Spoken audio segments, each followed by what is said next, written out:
22 मार्च से 1 वीक के लिए इंडिया में कोई भी इंटरनेशनल फ्लाइट नहीं लैंड करेगी। क्या? तुझे कैसे पता? हेलो ऐप से। देख, ये है हेलो ऐप। जैसे ही आप हेलो ऐप डाउनलोड करते हो, उस पर सर्च बार में हेलो ट्रेंड्स मिलेंगे, जिसमें सभी ट्रेंडिंग न्यूज, वीडियोस, आर्टिकल्स मिलेंगे। उससे आप डे टू डे इन्फॉर्मेशन से अपडेट रह सकते हो। ये तो बहुत अच्छा ऐप है। मैं अभी डाउनलोड करके खुद को अपडेट करती हूँ।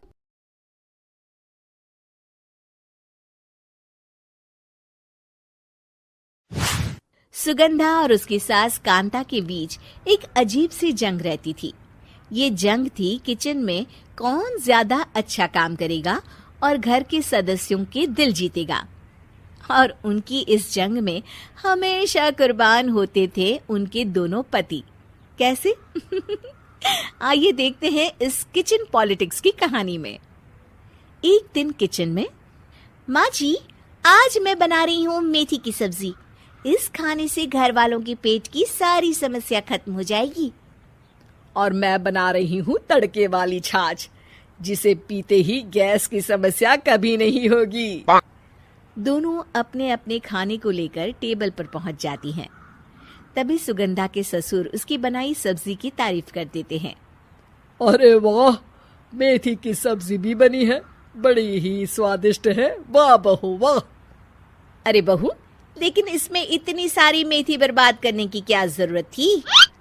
देखिए माँ जी, ये तो वो मेथी है जो आप रात में भिगोकर सुबह उसका पानी पीती हैं, और जो मेथी फेंक देती हैं उसी से मैंने ये सब्जी बनाई है।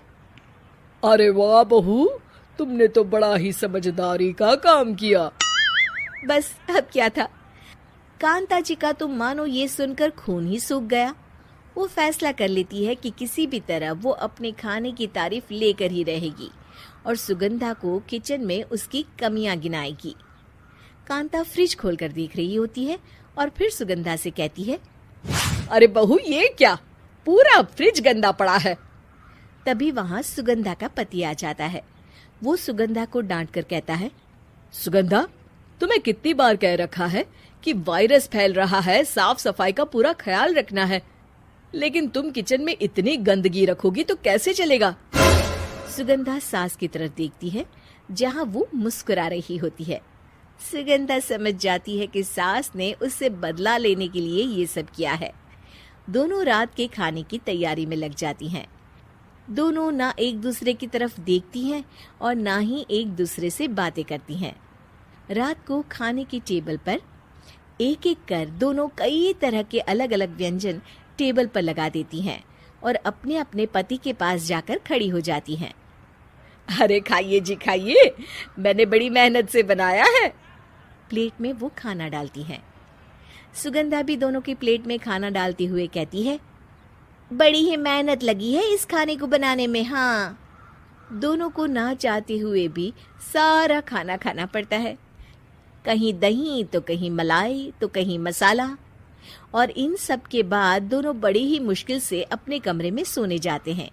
लेकिन अगली सुबह सुगंधा का पति चिल्ला रहा होता है, हाय रे, हाय मेरा तो पेट खराब हो गया, हाय माँ बहुत दर्द हो रहा है। तो वहीं कांता के कमरे से भी कुछ ऐसी ही आवाज आने लगती है। हे भगवान, इस सास बहू की लड़ाई हमारी जान लेकर रहेगी। जाओ कोई डॉक्टर को बुला कर लाओ। डॉक्टर आते हैं।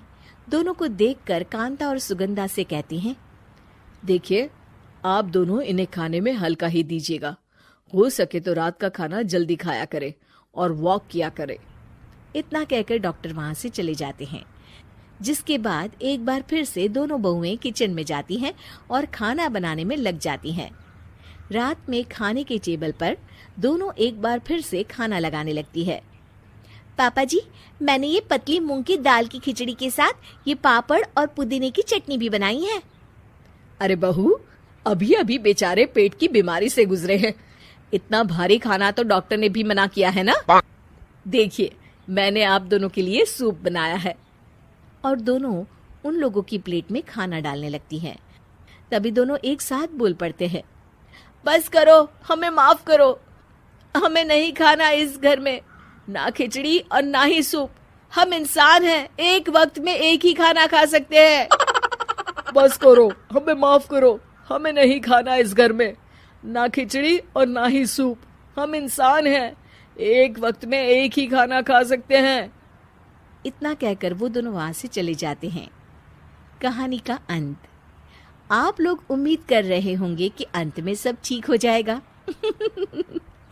नहीं जनाब, अगर सास बहू के बीच सब ठीक हो जाए तो आप ये सीरीज देखे ही क्यों? तो मजा लीजिए इस चैनल में सास बहू से जुड़ी कहानियों का, क्योंकि ये ऐसा रिश्ता है जिसकी मिठास उसकी खटास में हमेशा ज्यादा ही रहती है।